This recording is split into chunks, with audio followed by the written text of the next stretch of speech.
Hello. For our devotions this week, we are looking at Psalm 42. Yesterday we kicked off with verse 1, which declares, "As the deer pants for the water, so my soul longs after you." And we just have that start point that the psalmist is desperate for God's presence, recognizing their thirst for him, recognizing their total dependence upon him. And today we move on into verses 3 and 4. "My tears have been my food by day and night, while men say to me all day long, 'Where is your God?' These things I remember as I pour out my soul. How I used to go with the multitude, leading the procession to the house of God, with shouts of joy and thanksgiving among the festive throng." So we can see the psalmist is in a desperate place. They are broken, they're empty, they're crying upon God with everything they've got. In the Message translation, it says, "I'm on a diet of tears, tears for breakfast, tears for supper." Now, the thing that's really clear here is that the psalmist doesn't feel any need to hold back their feelings from God. They're completely honest with him.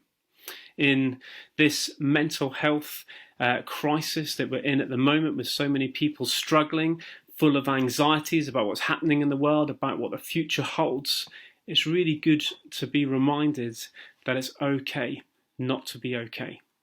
And that when we come to God, we don't have to pretend to be okay when we're not. But actually, God knows what's going on in our lives. We can be completely honest with him. We can tell him all our fears. We can tell him all our anxieties. We can tell him about the pain that is in our lives.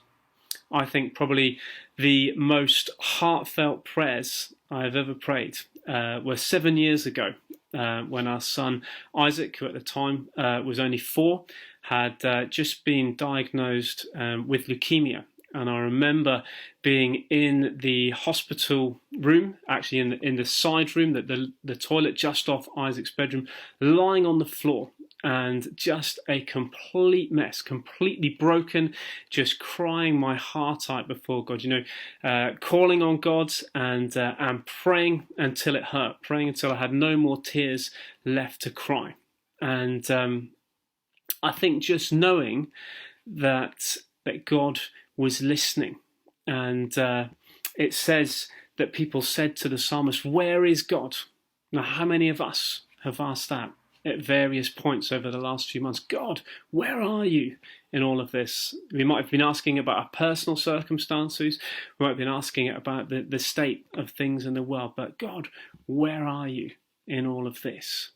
And whilst we can't necessarily begin to unpack all of the answers for all the world's problems, we can say when we have known God with us, and I can say with certainty that I know it was God's peace and God's strength that carried me through that storm, that really difficult time, and knowing that God was with me as I cried out to him in desperation. The psalmist says, I remember as I pour out my soul. When was the last time you poured out your soul to God? Then goes on in verse 4 to look back upon the time when he'd been able to gather with others for worship. The psalmist is exiled to a place far from Jerusalem, missing being able to gather together with God's people in the temple to celebrate the festivals.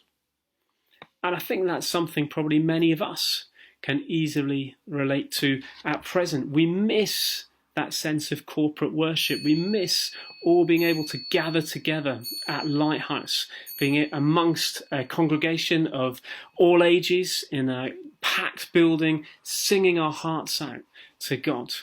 And, we don't know when we're going to be able to do that again. It's really hard not being able to gather as family.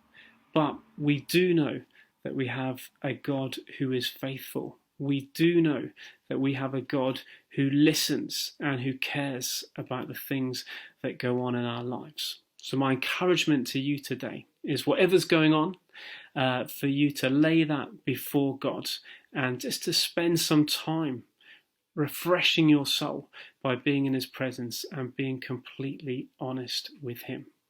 God bless.